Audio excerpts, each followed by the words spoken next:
Hey guys, welcome back to the channel. So today I am doing a watch review of this new to me Seiko SKX013.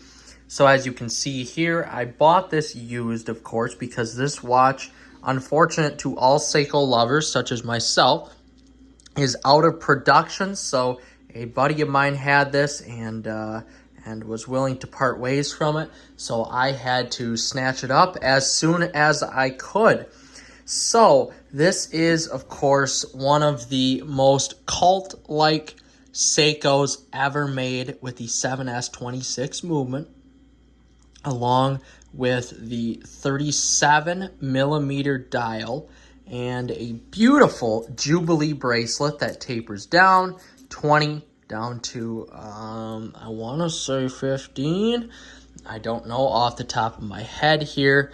This is an awesome, awesome watch. Thickness here, I believe, is 13 millimeters off the top of my head. I'm not totally sure.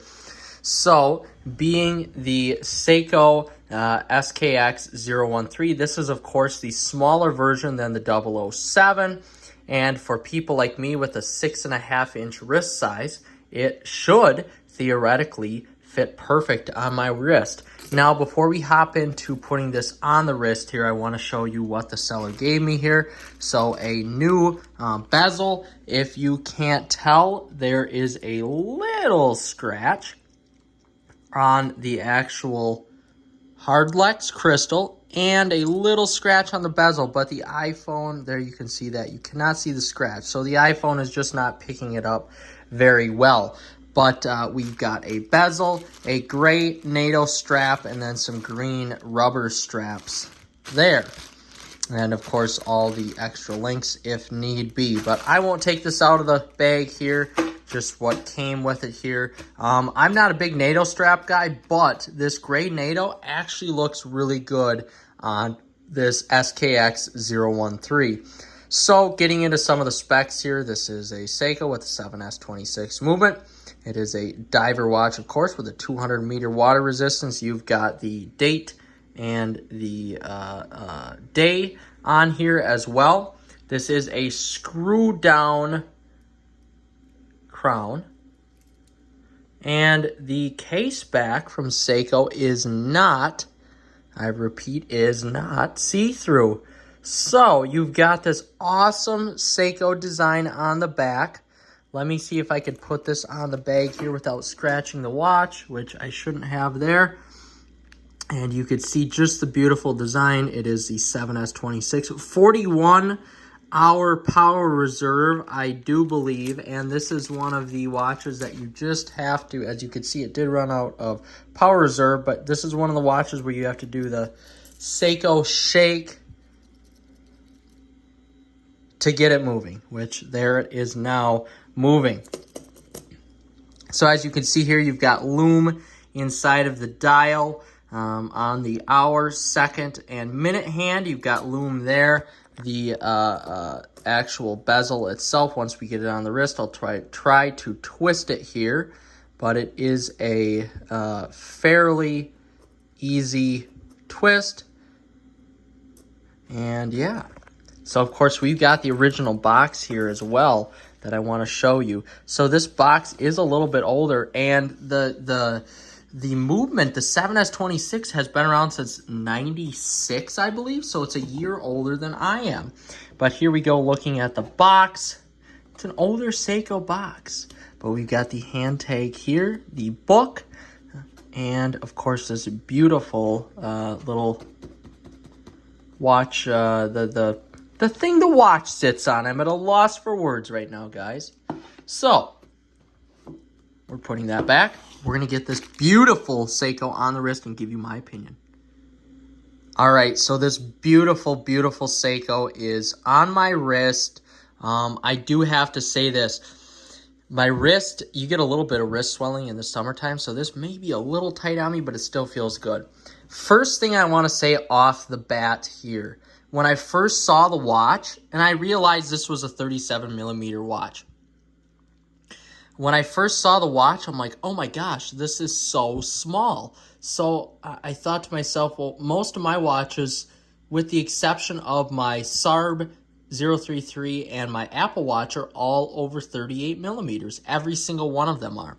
But this Seiko is 37, so this puts it smaller, the smallest on all of my watches. This is the smallest on the list. But after getting it on the wrist with this Jubilee, I have to say, for a 6.5-inch wrist, this is perfect. This watch fits perfect on my wrist. It really looks like, if you're looking at it from any sort of a distance, it doesn't look overbearing. It doesn't look out of the way, and it really sizes to the wrist nicely. So the actual lug to lug here makes up for it. I don't know what the lug to lug is off the top of my head, but I want to say it's got to be somewhere around 46. And which is okay, but as long as you can see, I have a 6.5-inch wrist, and this is how it looks on my wrist. It is excellent. So when I first saw it, I was a little thrown off at the dial size, of course. You know, everybody's used, and even me, used to looking at an SKX007 with that larger dial. So everything was spread apart. Now this is basically a miniaturized size of that, and everything is just crunched in. So at first I wasn't too, impressed with it, but after getting it on the wrist and looking at it, especially on a smaller wrist, I love it. I love the compact size. I love the functionality of it. It's really more of a vintage, style watch, harkening back to those older days where watches didn't get above 40 millimeters.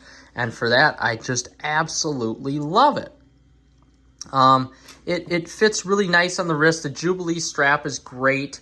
The one thing I did notice here, this is actually, if you look right there, you have to push the strap down before you push the clasp over the actual strap in order for it to secure. That was something that took me back a little bit, and I wasn't quite used to that. But you could see here, even in the little bit of darkness that we have, the lume is showing a little bit. There we go. And it is quite nice. But the lightweightness of this watch paired with the Jubilee and the dial size here really creates a perfect look on the wrist. And I absolutely love it. I'm really glad I bought this watch. It was in great condition for the year. And it's really a shame that they're not making these SKXs anymore. Man, if you have a chance to snag up one of these SKX, whether it's the 007, 013, whatever it is, you have to snatch that up, because it's just such a perfect watch for, the average consumer out there looking for a daily, which is great. And while I won't wear this as my daily because, frankly, I have too many watches as it is, I will use this on special occasions, and I absolutely love it. So, in conclusion here, I'm really happy I purchased the watch. It feels awesome on the wrist. 6.5-inch wrist. Again, I will reiterate that. The dial is just a beautiful black. The crystal is very clear. It does glare a little bit, as you can see, but this paired with the gray NATO that I have or the Jubilee really creates for a timeless look and can be paired with just about anything. So, all right, guys, that's going to do it for me. We will see you in the next episode. Take care.